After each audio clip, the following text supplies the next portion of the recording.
All right, everyone, we are going to switch gears. We looked at all of the front-facing pieces of Teams. So we looked at instant messaging presence, we looked at the collaboration, we looked at the communication side, we looked at, well, lots of different pieces of it, of course.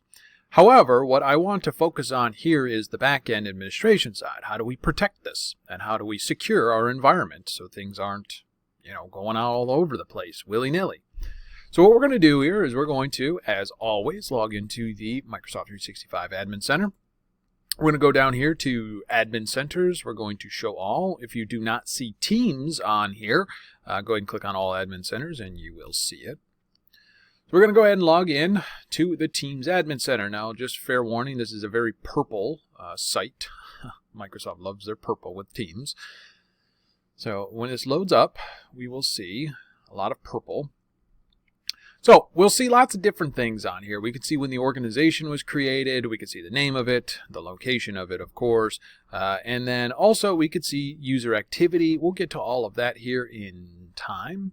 But these are just a lot of activity tiles. Okay, so there's a lot of different things that we can do on here. Now, honestly, there's not a whole lot going on in our tenant, which again, of course, makes sense. And we have the ability, if we want to edit it, that's perfectly fine as well. Now, we're going to take over because I'm going to, just so I remember to talk about it, I want to actually go over it. I want to learn more about Teams devices here. You know what? We'll come back to this here in just a second. But for the time being, what we want to do is we want to extend this out. So if we click the little hamburger menu up here, this is a waffle menu. This is a hamburger menu. We have very, very eloquent names of way of naming things here. So we have the dashboard, which again, that's just it. There's nothing special about it here. Now, we're going to look at lots of different sections inside of here. Some of these here we're not going to spend a lot of time on because really it doesn't mean a whole lot. But what we're going to focus on here first is going to be Teams. Now, when we look inside of here, inside of Teams, we see we have a manage teams, team settings, team policies, and all of these different things on here. And we're going to go through them, and I'm not going to try to bore you to death here, but I want to show you some of the ones that I focus on for the most part. If we do manage teams here, this will tell us all of the teams that are available to us. So for instance, if there is a, somebody wants to create or wants IT to create a team, we can do that. We just come here and we hit add, and then we create the team, create the owner, and then we create the privacy. So in this instance here, if we were to create a team, let's just say this M365 project, or maybe this marketing one we created a while back, if we wanted to edit this one here, we can click on it and we'll get some ideas. Who's a member of it? We can see the channels of it. We would be able to see all channels, whether they be private or not. If we go to the settings here, we can see some of the settings of that team. These here, we're not really going to focus on editing here. We generally don't want to do this per team because that's, well, to be honest, quite annoying. But what we can do here is just look at different sections of it. But if we come up here to edit, at the top right there, we can get some information about it. So we can come over here and where it says privacy, and maybe we want to make this a public team. So remember, we saw the difference between, now if we click on more, as you can see on here, private teams aren't open for everyone. You have to be explicitly invited, and you cannot find them. Public teams are, anybody can just jump in. And it is available inside of the search bar there. So you can just see it and you say, oh, well, there's marketing, and I can just join it. There's no remediation, no IT intervention, nothing at all. I don't have to talk to anybody or do anything to get added to it. I just do it. Now, traditionally speaking here, most of the teams that we create from with my customers here, they're going to be dealing mostly with private teams. Public teams, they're a little bit of a gray area. Again, especially if whatever type of content may be inside of that particular team there, it may make sense to force it to be private, which we can talk about when we get into our next section there around compliance and the governance aspect of it. But, overall, public teams do have their use, but they're really designed for more of they're kind of a bridge gap between like a Yammer community and a SharePoint communication site. So they're kind of in between there. They're not fully defined out, and I'll be honest with you, I don't see them a whole lot out in the wild. So just to let you know here, I can control a lot I can change the name of it if I wish. I can change the name of the team, whatever I want. The SharePoint site, however, that is a completely different story. Even if I do change this from marketing to, I don't know, let's just change it to something like HR, well, a SharePoint site is still going to have references to marketing. So that's a very important thing here. So normally, what's best case, if you need to change a team, it's best to not rename them. It's honestly best to just tear down and redo.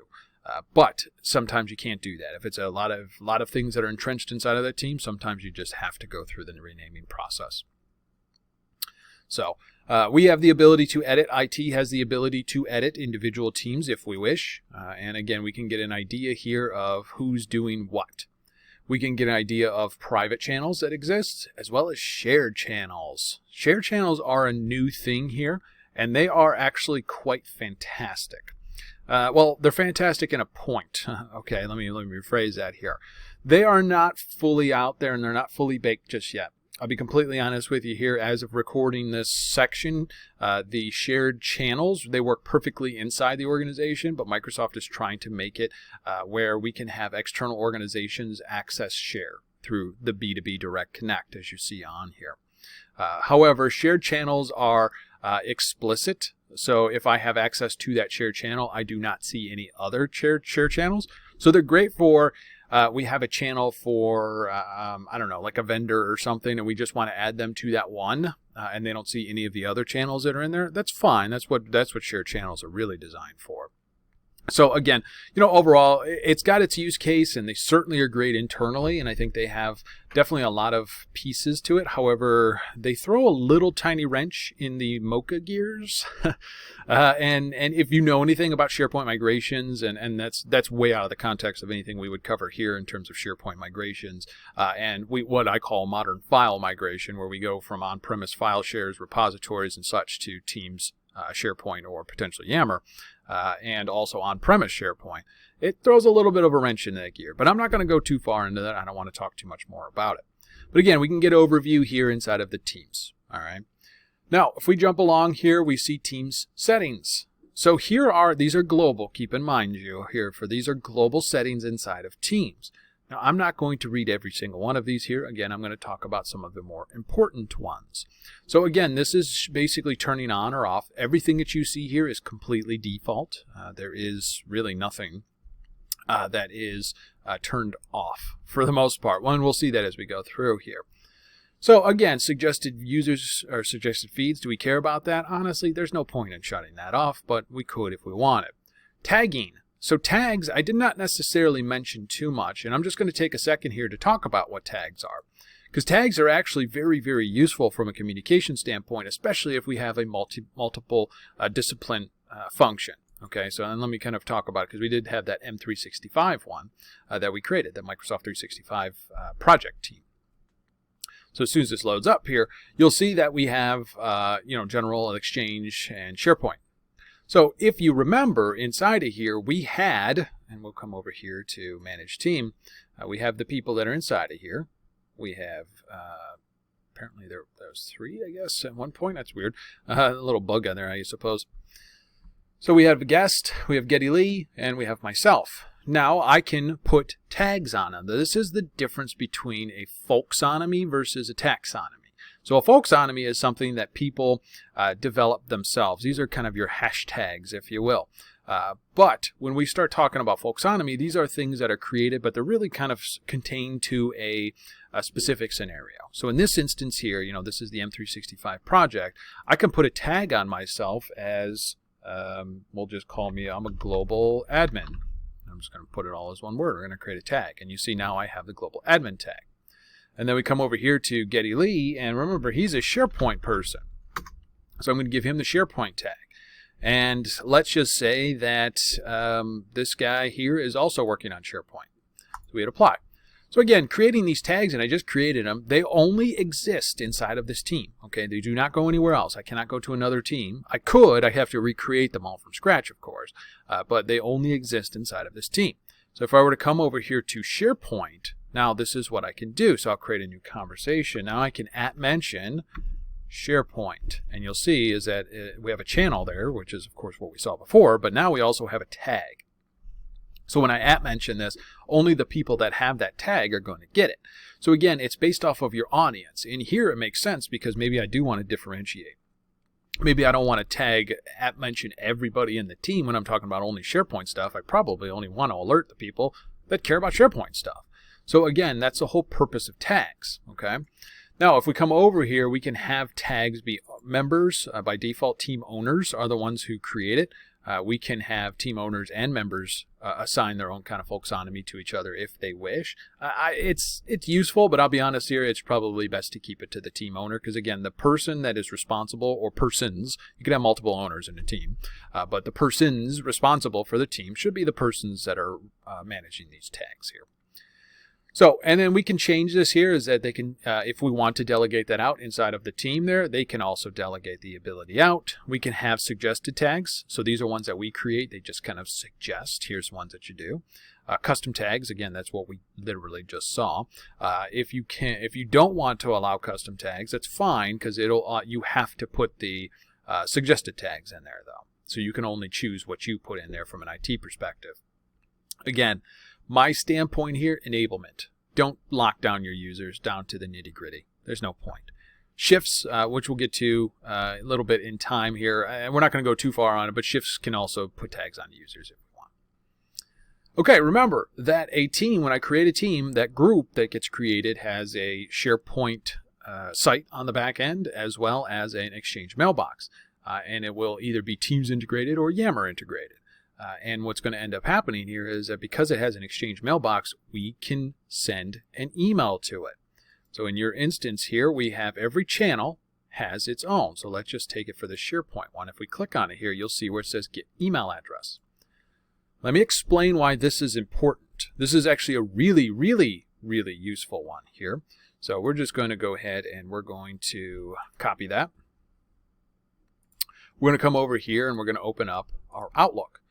Now, remember, the purpose of Teams here really starts if you utilize Teams as an organization, as a whole, and you really start utilizing Teams very, very well, you'll actually notice a very interesting thing.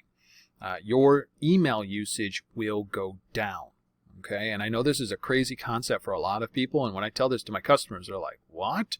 And their heads explode. And it is interesting, but it's also very, very true. Because most of the things that we would deal with inside of email has really been moved and migrated over to Teams. However, sometimes that cannot be. Maybe we're working with a third-party vendor and they're sending some emails and such that are coming to us. So for instance, we have an old email and I want to forward it. So let's just say here we have this planner. Hey, we got tasks due today. I'm going to do something very simple. Okay, I'm going to take this email and I'm going to forward it. I'm going to forward it to this one here. Hey guys, this is important. And we're going to send it. So what happens here is we come over here to SharePoint. And this will take a second or so. Which, there we go, just popped up. So we'll see here that this email to SharePoint has been, I posted on a channel, on a channel on here via email. And you can see inside of here, here's all of the things that are important to it. So again, if we need to redirect the conversation back over to the team, or if we need to take information from that side, we can jump it, kind of refocus it and bring it back into the team there so it's again part of the team and everybody can see it. Now, sure, what's stopping me from taking this and forwarding it to everybody that's inside of that group? I could do that as well. That's really not a bad idea either. But again, the idea here is I have to use two separate apps to manage this. Why? If this is just information or maybe an attachment or something attached to the email, let's put it back into the team. Now, with that being said here is that we can control this. If we don't want users to be able to send email address or emails to it, that's fine. This is one thing that I actually do recommend that we can lock down here. It's only to specific SMTP domains. If this were to get outside of the organization or something like that, in theory, people could spam it or something like that. It's a very small chance of happening, of course, but this is something I would generally recommend that you do as well.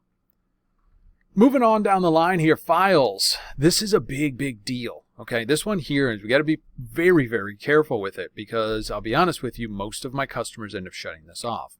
So I have a customer here. Let's just say I'm an organization, and I have no instances of Dropbox, Box, Google Drive, Ignite, or Citrix files. Okay, they're not even on my radar.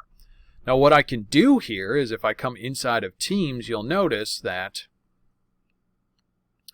I have options of attaching, and we can attach this through several other apps as well. We can attach a Google Drive on here. We can do, again, any one of these. Now, the problem is that what if it's a Google Drive that's personal, or a personal Dropbox? I am essentially adding that to a team where company information exists, and I could, in theory, exfiltrate that data. So it's a little bit scary there from that perspective, but these are on by default. So it's one of those things that you may want to potentially look at as an organization of shutting off. Because again, this is potential shadow IT. Now, I'm not saying it's bad. I'm not saying it's good. However, I will tell you that in the field, most of the time when I'm working with my customers, they immediately shut these off. Organization tab, we saw that already. That's essentially, who reports to who. We can turn that off if we don't want. Surface hubs, these are the giant Surface hubs, the giant screens that have, touch screens, and they have windows on them and everything. We can have them have a little bit of a different experience when they come in. I'm not going to talk too much more about that. This one here, search by name, this is actually one I do recommend turning on. And the reason being here is that we're going to use an address book policy or Exchange address book policy. So what this means here is I have to have an Exchange license attached to me, or I have to have an Exchange mailbox. And what happens here is if I don't have this, a lot of times people will have admin accounts, delegated admin accounts, that aren't their regular user accounts. So in that instance there is that they'll still say their name, but it'll be like, Matt Alloway -admin versus just Matt Alloway. People inside of Teams here, they'll just come up and just try to type in Matt Alloway, and they'll just see it on here and they just try to send me a message, but it goes to my admin account. Well, in that instance there, my admin account almost never should have an email address. That's always a good practice. So what we can do here is we can scope that down here. So it's a good way of helping out. Safety and communications, roles-based chats. This is something that is a little bit more useful in the education space for either a K-12 or something like that, where you can assign these permissions to people where the teacher, once the teacher is in, people are allowed to chat with each other, but if the teacher is not present, nobody is allowed to chat. Those are these safety and communication type things. That's what these are for here.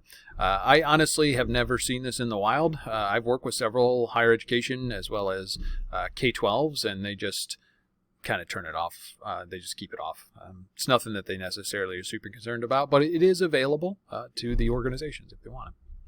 So these are just the team settings. These are very high level in terms of integrations into Teams. We have a whole thing on apps. I'll get to that, but these are just kind of integrations with Teams. Teams policies here.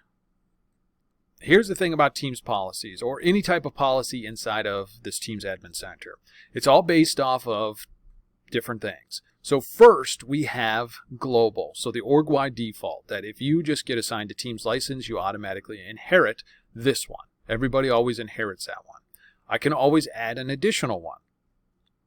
So again, this one here would be, I don't know, special users.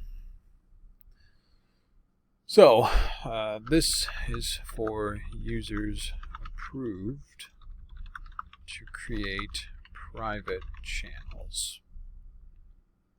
Okay, so I'm going to hit apply on that. So I have a group here that's called special users, and then I come over here to the global one. So I'm going to untick this box and also share channels too, why not? So in this instance here, right now, the organization as a whole is unable to create private channels or create shared channels. However, specific users here in this special users category are allowed. So who is assigned to this one here? Well, right now, nobody. Let's go back up here to team policies. So this is where we can get very creative as well, as we can do these based off of a group. So if we have a group, and I'm just going to, let's look at our groups here. Active teams and groups. So this could be a security group. So we have, we can do the M365 license. How about that? Because that one's already created and I don't really want to create a new one here. So we'll just do M365 license.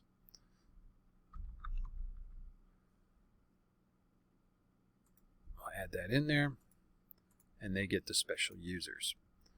So this is called group policy assignment. This is completely different than a group policy that exists inside of Active Directory on premise. That's a completely different thing. This has nothing to do with it. This is all just based off of groups. So now, no matter what ends up happening here, is that anybody who is in this M365-license security group will get this special users policy, whereas everybody else will inherit the global. So if we look at the global here, we just have the ability to create private channels, create shared channels, invite external users to shared channels. There's a caveat to this one here. Join external shared channels, so I can shut those off as well. So these are approved users. They have to essentially go through some sort of approval process, and boom, they can then do whatever we want them to do. So that's how all of these actually work, and we can actually build all of these policies off of that single M365 license group, and that's what we're going to do here as we go through.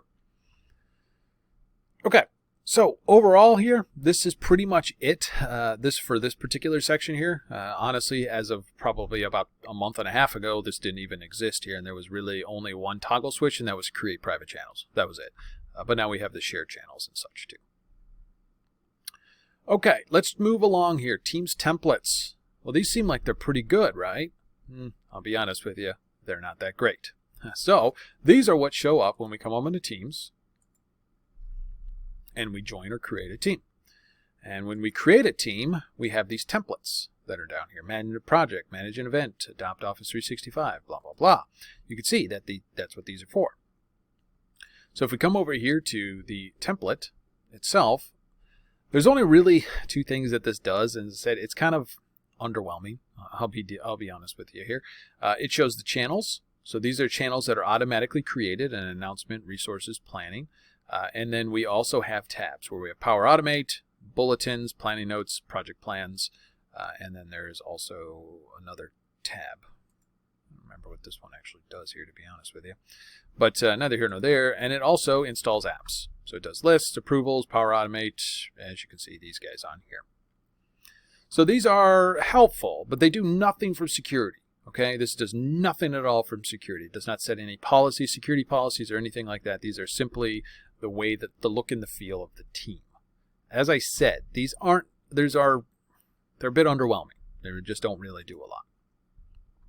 So again, we do have these. If we want to add a new one and change it, sure. I've absolutely seen these in use before. There's no doubt about it. And it makes sense to use them in certain ways. Okay, but when it comes down to it, we come over here to template policies, and again, just as we have done before, is we have the global. We can certainly add another one if we want. Not really that big of a deal here, but the global policy here, we can hide all of them. So now they're all hidden, and I hit save, and it may take just a second or so for these to go away.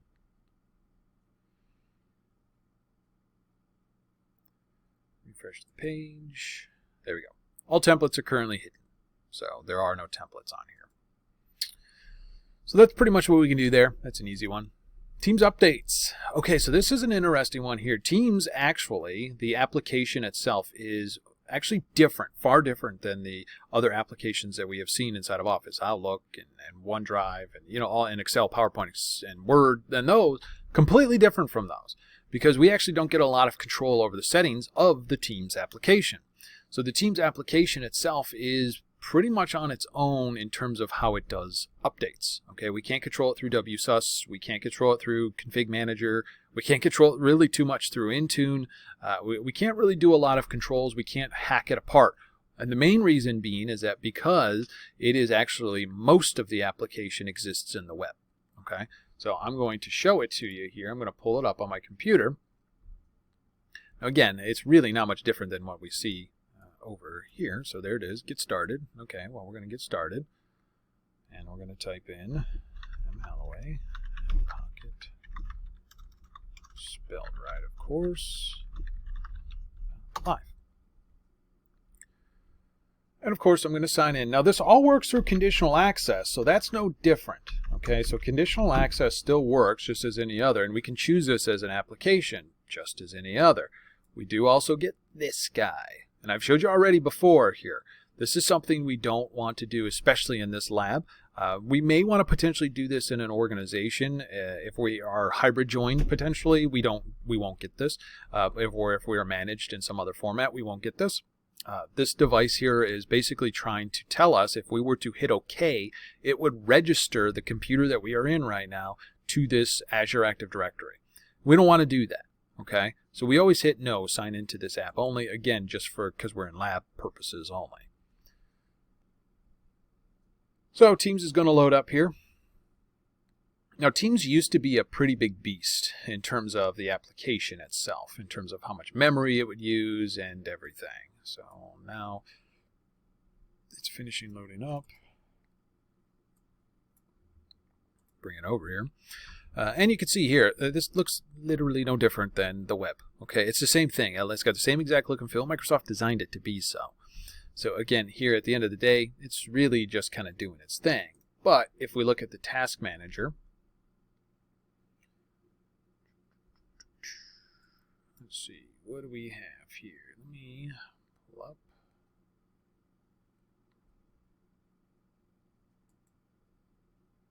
You can see here, Teams, just sitting here, Teams is using, well, not too much actually. Stop it.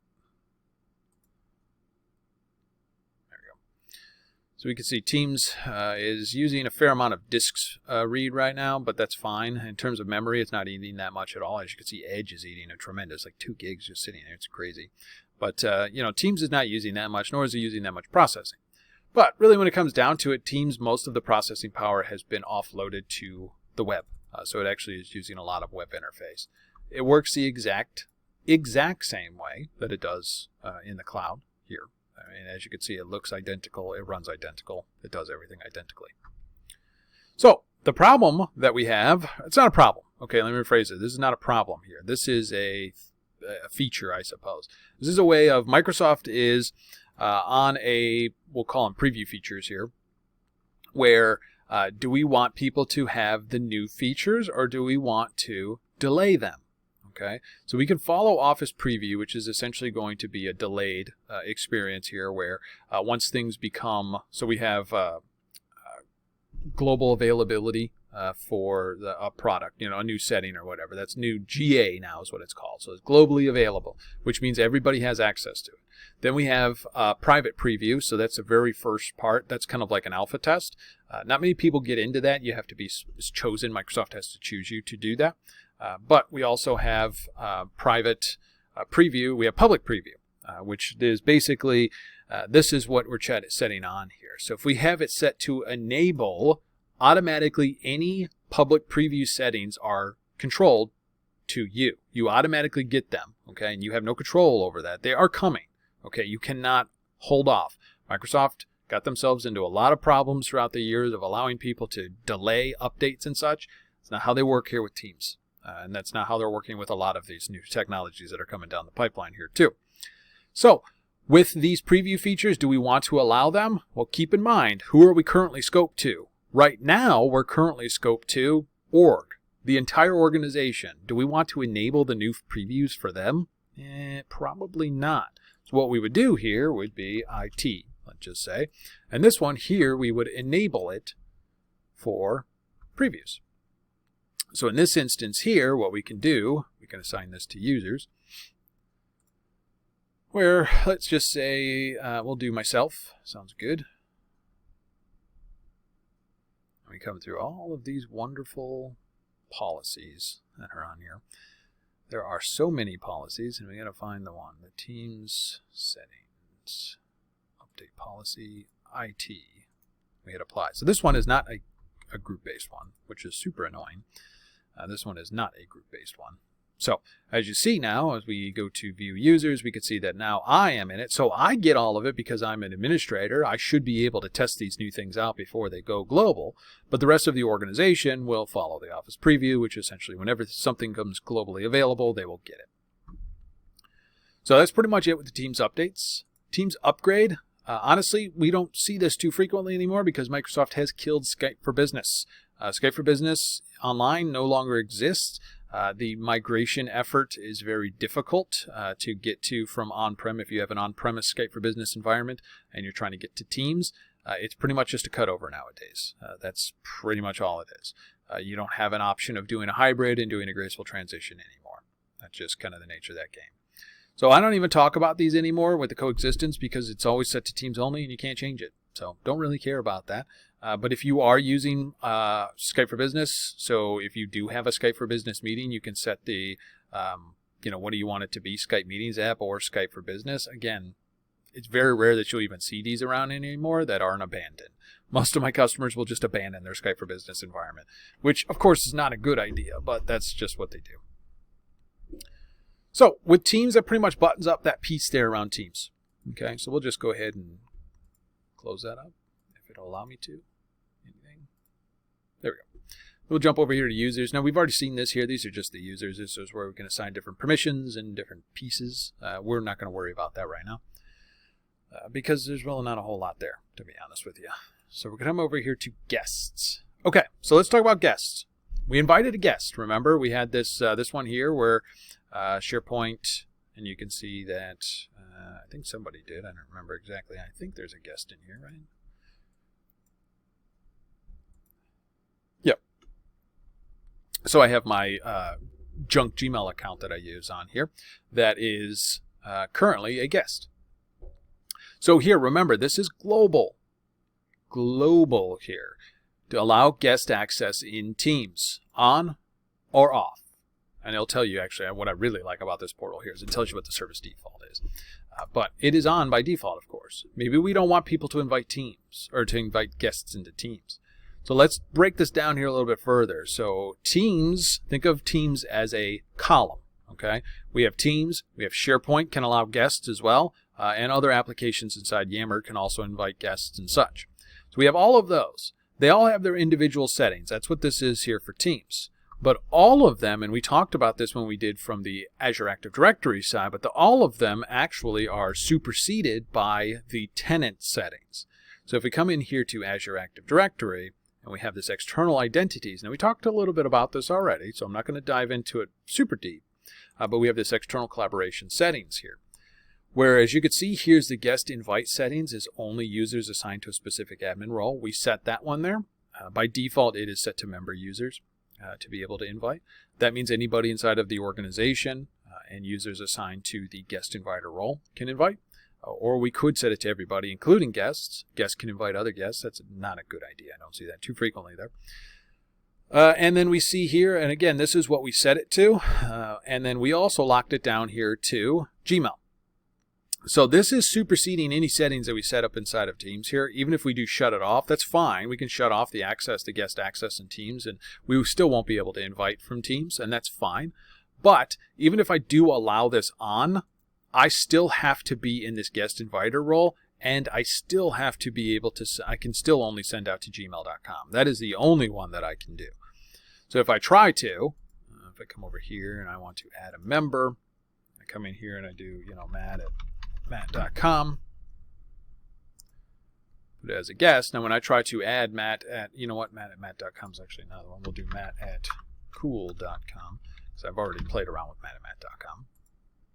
So when I try to send this invitation out to people, something went wrong. We ran into an issue. Now I wish there would be a little bit more verbose on this here, but actually it's stuck because I am not, even though I am a member of that guest inviter role, I'm still not able to invite out because I have it locked down here to target domains only. Now, if I were to put cool.com in here, then yeah, I would be able to. The idea here is that we have an approval process of safe domains that we are allowed to interact with. That's the purpose of this here, and only specific people can invite guests out. So with that being said, these settings here are once I'm inside of Teams, what do I have the ability to do? Do I not want them to make private calls? Do I not want them to use video? Again, some of these right now, they're so small and like mundane that like who cares? But again, we may want to make some controls around these. Messaging, do we want them to edit their messages? Do we want them to chat? Do we want them to use the Giphies, memes, the fun things here? Do we care about any of this? Well, really, no.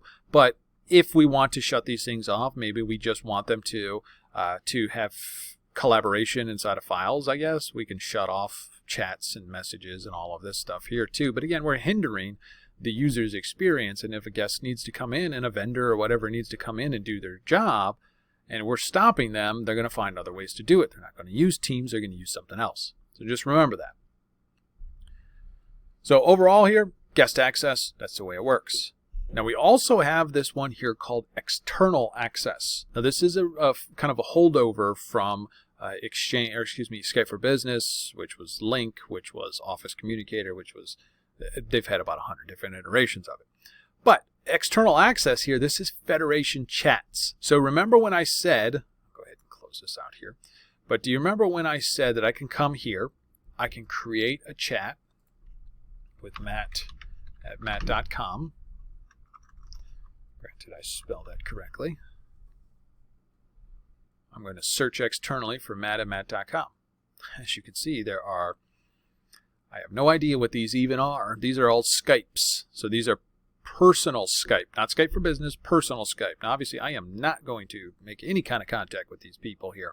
But this should be a little bit scary to you because my users can just type in any person and they can talk to Skype, regular Skypes.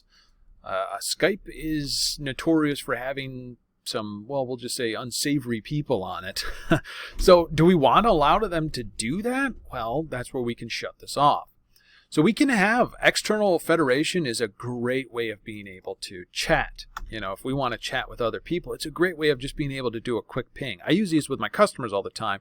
It's much easier. I don't have to go into Teams. I don't have to invite them to be a guest. If I just want to ping them and say, hey, can you check X and Y and Z? And we just ping back and forth. It's really easy to do inside of here, and I really encourage the use of it.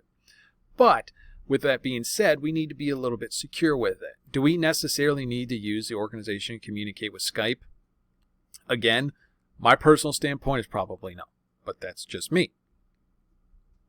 Teams not managed by an organization. These are personal teams. So you can set up teams for your personal use, and that's what these are. Do we want them to be able to do that? I don't know, maybe. So let's just say no and no. Now, in terms of domains, this works in that same way that we saw from the guest invitation side here, but this is, we can do allow all. We can have a specific domain, essentially a whitelist here. We have a blacklist, and then we can block everything. So this shuts it off completely. But in this instance here is that maybe only specific domains here, and we'll go through an approval process of, you know, whatever, cool.com. So it's done, and then you go say, cool.com is something that I can chat with now. And I can open that up and I can have that chat. So remember before when I try to chat to myself, my personal or my kind of lab tenant that I have, that I use day to day, that I was shut off. Well, that's because that's what I do here. Okay, so I shut this off for everybody except for a specific domain set. This is a pretty common scenario what we see here too. All right, so Teams users, that's pretty much it here. These two are very important.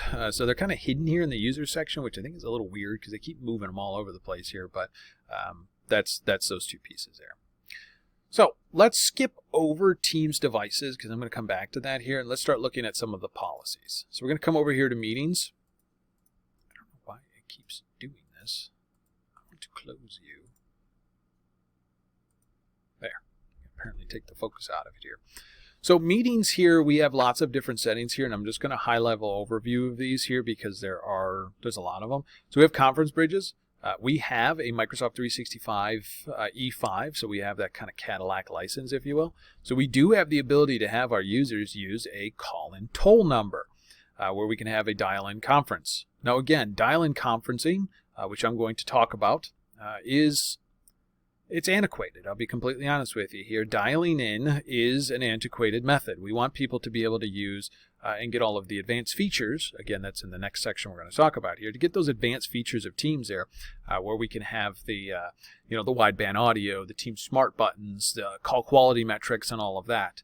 We can still allow this for this scenario here. We can have different sections. As hey, what's our default conference bridge? Well, you can see is Los Angeles. I don't know. I'm not out anywhere near Los Angeles, so maybe I want to change it to something else. I don't know. Maybe Chicago is closer.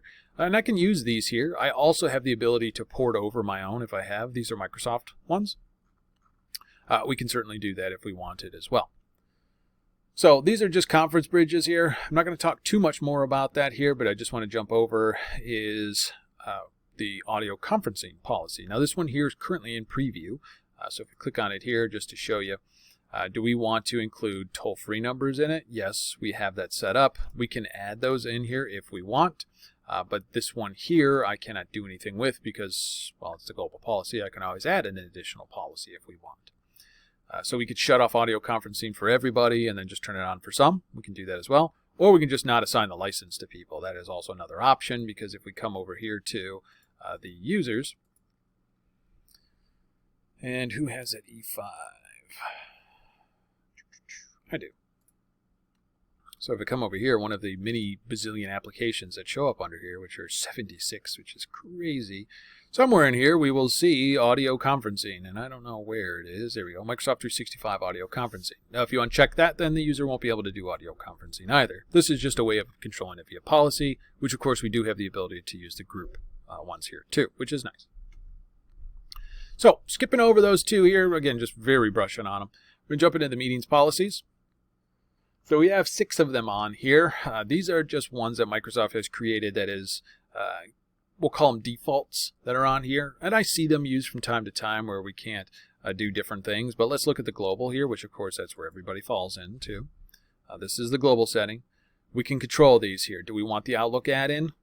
What the heck's the Outlook add-in? Well, again, the Outlook add-in is if I come over here, you'll see over here where it says Teams calls. That's one of them. That's one of the add-ins. So I can just go ahead and click on that and create a team here. And I also can have the, hey, this is a Teams meeting.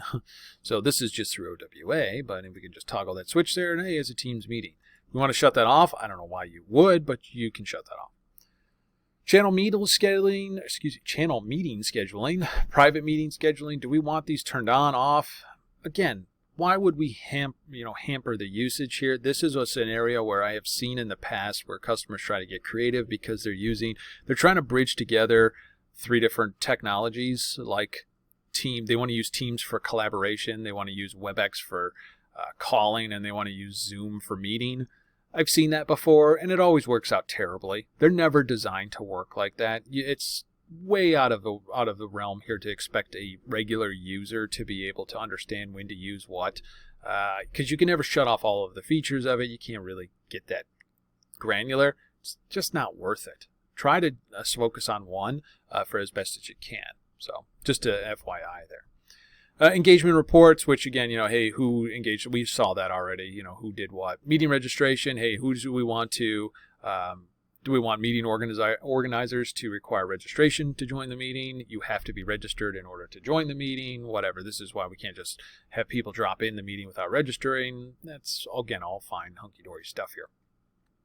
I'm going to focus on, I'm not going to talk too much about this here, the audio and video, because that's what the next discussion's about with the real-time communications pieces here, but we do have the ability to change some of the audio and video sessions in terms of how the communication traffic works. That's all I'm going to talk about here.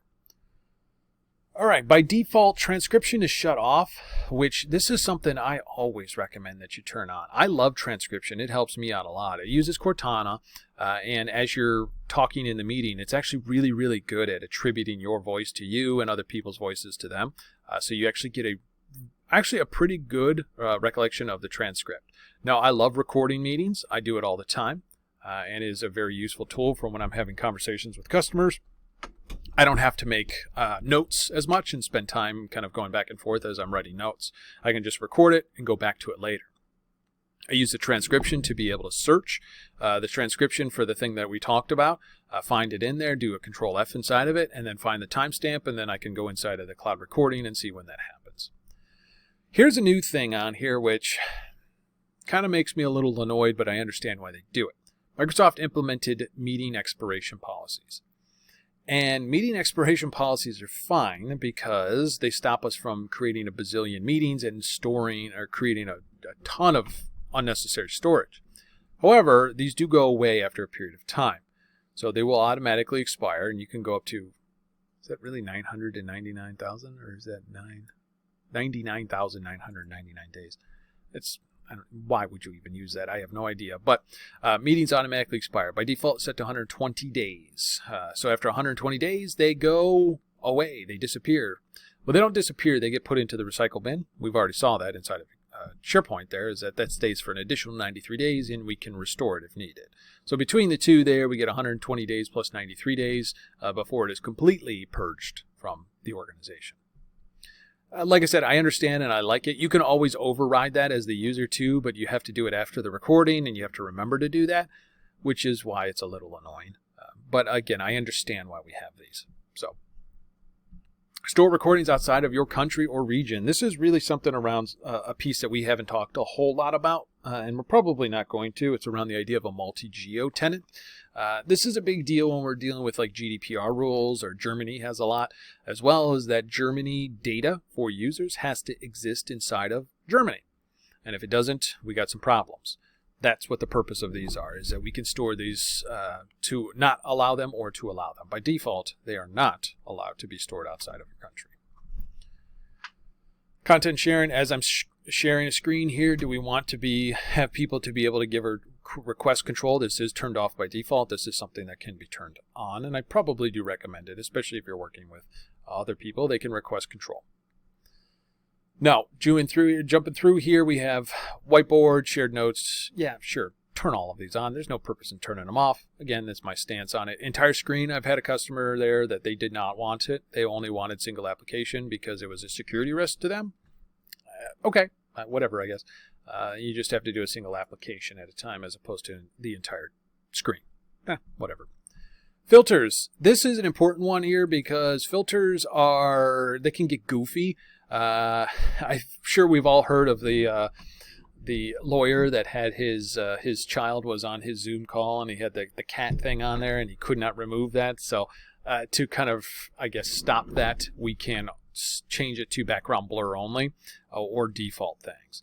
By default, it's set to all filters. You can upload filters and upload backgrounds and all of those things if you wish, but that's up to you, and that's up to the user, or we can just shut them off.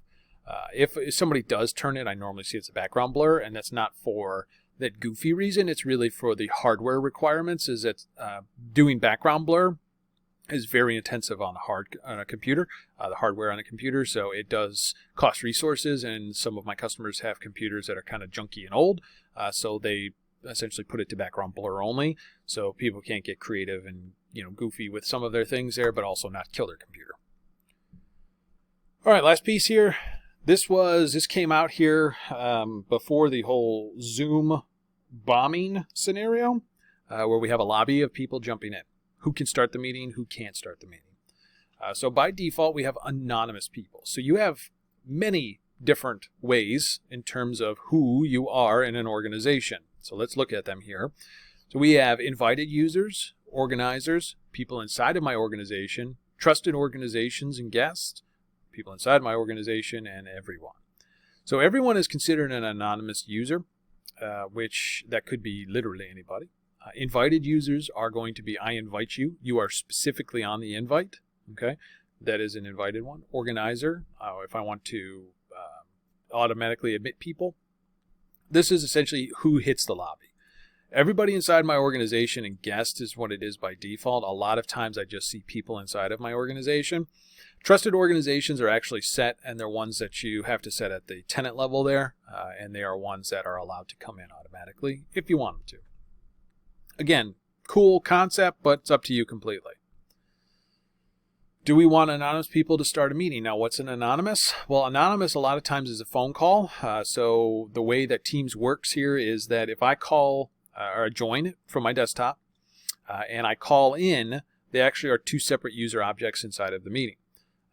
The only way that they actually join each other is if I join it from my desktop and I have the meeting call me. At that point there, then it will actually join it to my account. There is no way to essentially attribute to it. Again, Microsoft just doesn't really care about audio conferencing. They allow it, and now they've actually included it with all Microsoft licensing here. But at the end of the day, it's not that great of an experience. So do we want people to start a meeting like that? No, we never ever want anonymous people to start a meeting. We want them all to hit the lobby and be admitted in. Who can present in meetings? Again, we've seen this before. Organizers, everyone, but the user can override. So again, hey, is that you want to steal the share? That's fine, but I'm just going to take it from you. I can override that in the middle of a meeting. Same thing with dial-in users. As I said, anonymous people and dial-in users, they are slightly different, but again, it depends on how you come in there. Meet now in private meetings. This is if we were to have a one-on-one meeting. Do we want to have the Meet Now button in there? Again, I don't know the purpose of shutting it off or what the reason would be truly to shut it off. A good reason, we'll put it that way. Live captions. I actually kind of like this one here. It is not enabled, but you can turn them on if you want. This is helpful for not only for we'll say the hearing impaired or any kind of like the ADA type scenarios, but this is also great for other languages as well, is that it can actually use your native language. Now there's only a couple that they do currently, but it can actually translate for you, which is super helpful. Do we want to allow chats? Do we want to allow Q&As, meeting reactions? Meeting reactions are like the Giphies or the raising their hands or the clapping or the laughing emojis. Again, who cares about that stuff? So again, overall, these are the settings here, and we can control this based off of many different things. So as you can see on here, restricted anonymous, no recording, restricted anonymous access. Again, these all have different scenarios, what they are. So they're available to you, whatever you want to do with them. And that's really it. That's all we're going to focus on here. Custom backgrounds. So if you're on a Teams meeting here, you want to have a unified, here's my background that is allowed, where you have like a company logo or branding or some sort of background like that. You can do that here too, this is a newer thing here, but again, it's kind of a cool feature, but that's it. Meeting settings. Again, these are very small things here. We're going to skip over the network side of things here. In the invitation, these are probably good things to have. Is that when you do send out an invite here, we can put a logo, like a company logo, just more branding around it so you can still trust. That's all. And then again, of course, anonymous users, do we want them to do with different things? Really depends. Live event settings and policies. I'm going to bridge right over this here because meeting policies are essentially a scheduled meeting. Live events are certainly a scheduled meeting. However, they are handled much differently. Live events really could be along the lines of a webinar I wouldn't say a webinar because we actually do have webinars, but this would be something along the lines of a town hall scenario where you really want kind of like a one-way communication, and you have a moderator and you have people who kind of do different things here inside of the meeting, and we want to allow people to talk at certain points but not, and we have people controlling that. That's what live events are. Okay, by default, everybody is allowed to schedule a live event. The problem with live events from the networking side is that they can bring down a network. They absolutely can bring down a network because they all use different stream. So if you have 1,000 people on a stream at one time, you are having 1,000 people downloading a stream at one time. It works differently than a meeting. Meetings generally, when they call out, they will negotiate and then they'll both talk to each other if they're on the same network. So then you keep your traffic internal and it doesn't actually go out to the network, go out to the internet. Live events are not. They're constantly pulling those streams down. This is where we have a conversation around a content delivery network. But again, that's outside of the scope of this course here. It's a little outside of anything that we would really do here. But by default, these are turned on for users. Most of the time, what I recommend in here is that we will have the global turned off, and then we will have a new policy here for people who can. Again, live events here, as I said, CDN, do we want to use? We have Microsoft eCDNs, and we have all of these other ones on here, which actually have a couple new ones on here I haven't seen before. Peer 5 and Ramp are new, but new to me anyway. So again, this is that kind of conversation around live events and such. We're not going to talk more about that. We're just going to leave it as it is. Let's jump over here to messaging.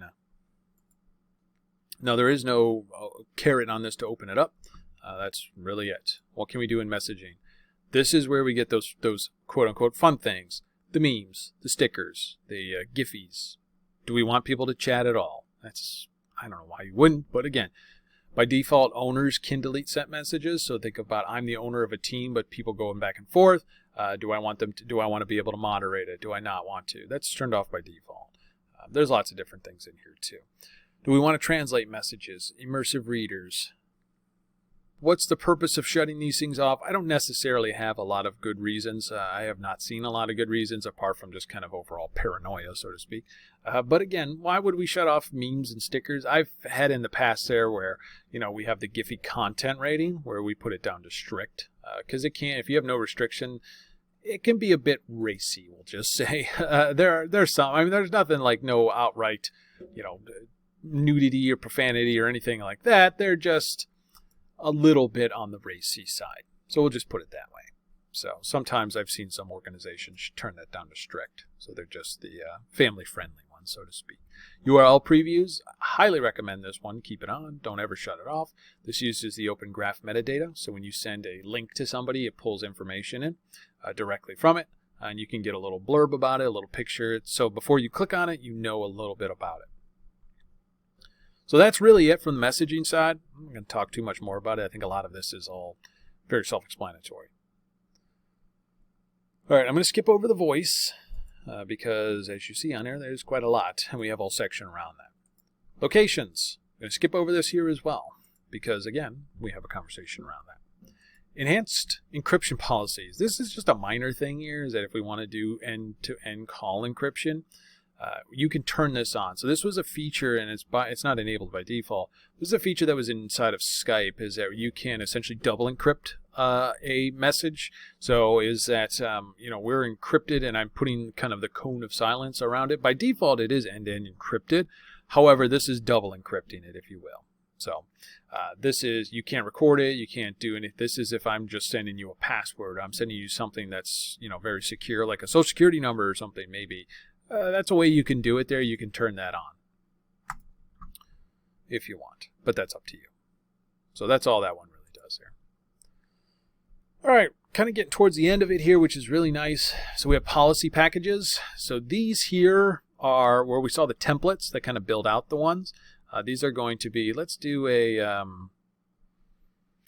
we'll do a primary school using remote. So what is this one essentially doing here? So they have these policies set that are very around the package side of things. Which these are defaults here that I'm in primary school. They have the messaging policy is this. Here's the messaging policy, which a lot of this stuff is turned off. Hey, chat is turned off. All of these different things are turned off. So by default, what we can do here is, again, these are mostly for education. Frontline workers I do see here too. Healthcare, public safety, some of these here, but I don't really see these for most corporations or kind of the business side. These are really for kind of niche areas, but we can do this as a group package if we want as well. They're just different settings there, and these are Microsoft templates and defaults, but the policy package could be created differently here too. So it's a little bit different than creating a group like we did before with that M365-license there. It's a little bit different. Okay, Network Planner, Network Planning, Teams Advisor. I'm not going to talk about this. I didn't actually mean to click on that either.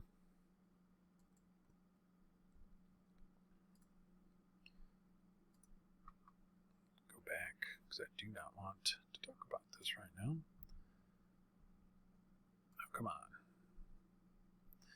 So this is really around your network planning. When you start utilizing Teams, what can you expect from the network side? We'll talk about that on our next section. I'm not going to talk about that here. But the last few pieces that I just want to show you here are going to be analytics and reports. We're going to go over the usage reports, the call quality dashboard, and everything else we're going to kind of forego for the time being. But let's just say here I want to see, let's see here, Teams. See apps usage. I want to know in my organization what apps are being used. So I run the report. So as you see, we have some activity on our apps. So as of that day, we had 2 users using apps. And you can see here are the apps that are being used. So we can see Task, Teams, SharePoint. These are the apps that are being used inside of the organization. These are very helpful because this gives us some information of what is currently being used out there. And then we can certainly download these here if we want, slice and dice the data, do whatever we want. Apps usage is one of them. Teams, we'll say team usage. This is another one. This is a great metrics to check and see who is using the organization. As you can see, here's the team, which ones are active and which ones are not. You can see that here, this M365 project, pretty active. PSP Alloway, that's not active at all. There's nothing going on it.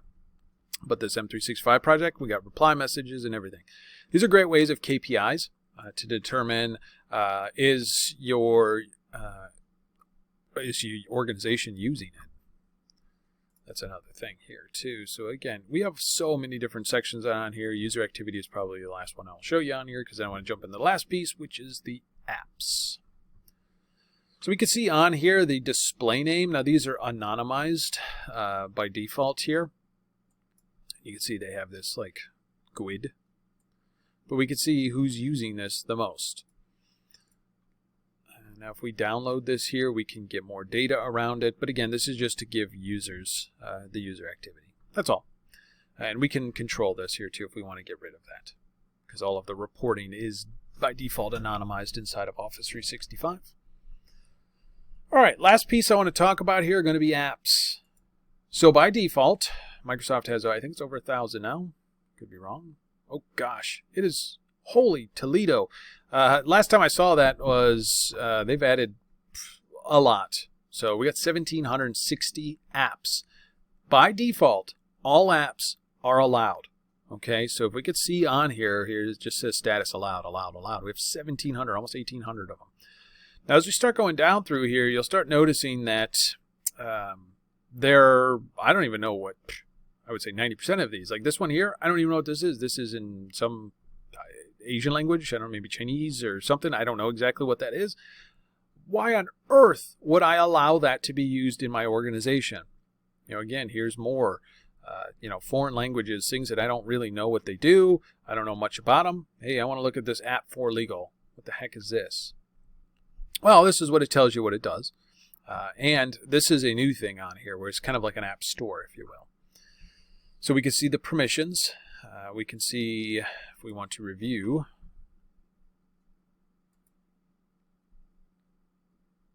This is what it does. And you can see on here, there's a lot.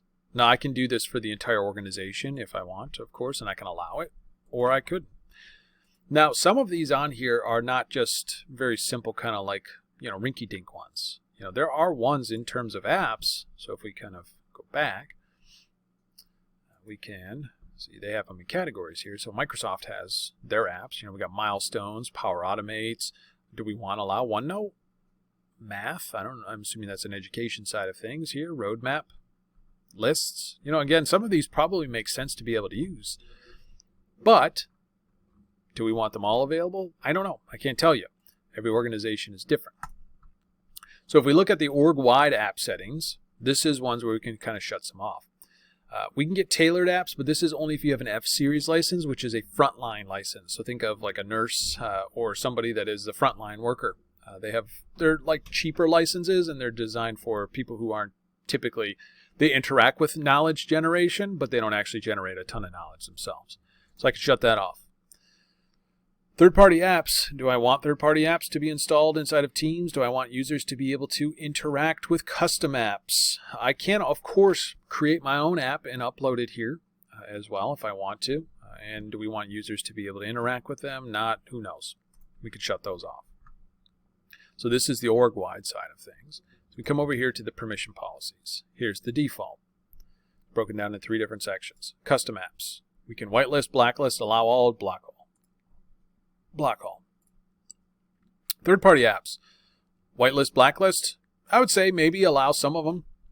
I don't know. Let's just say Adobe Acrobat. There you go. So Adobe Acrobat is allowed. Everything else is blocked.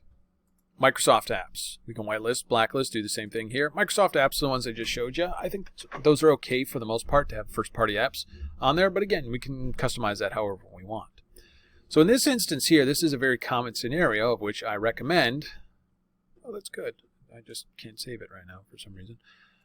But I would recommend that you would have some sort of policy here where we have an approved list of applications that are good for us. And then what we would create here would be, hey, this would be IT.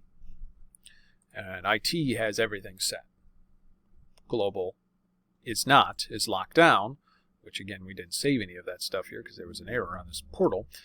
But when I try to, when we go to IT, then I'll have access to everything. So this is a way I can actually test out that app at people that they, request it. They go through an approval process, and then you can, add it to that approved list once it's done. So the app permissions are actually quite important there. I'm going to talk about the last bit on here, which is the app setup policies. This is the default. So this just allows us to change things. So this is the last piece that I'll talk about on here. So these are the defaults: activity, chat, teams, channel, blah, blah, blah, blah. I can customize this if I want, and I can have specific apps already installed, ready to go. Maybe I want to pin some apps. Maybe I want to pin Yammer. Oh, I can't find it. Where is it? Well, I have to install an app first. So we have to type in Yammer. Can't find that either. Where the heck is it?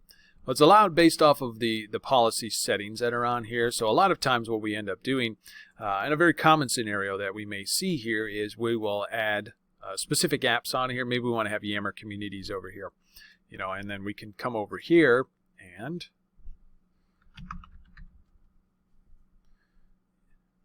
you know why? It's not. It's called communities.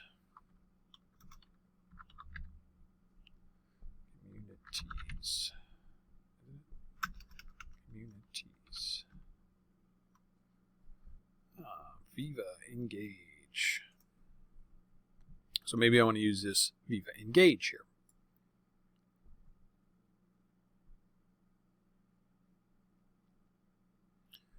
That's right. They changed it all. It's no longer just Yammer, it's Viva Engage. So here's my Yammer feed. Remember when I talked about kind of making a single pane of glass? Well, what I can do here is I can pin this, have Viva Engage. That's why I didn't see it over here, because Viva Engage. So now we can add that for all users and have that saved. I have no idea why my portal's not allowing me to save anything on there. But neither here nor there. The idea is that when a user jumps into Teams there, they can have their Yammer communities right here. And they can kind of work through all of these different things and say, oh, cool, here's my communities, here's my stuff that I'm concerned about.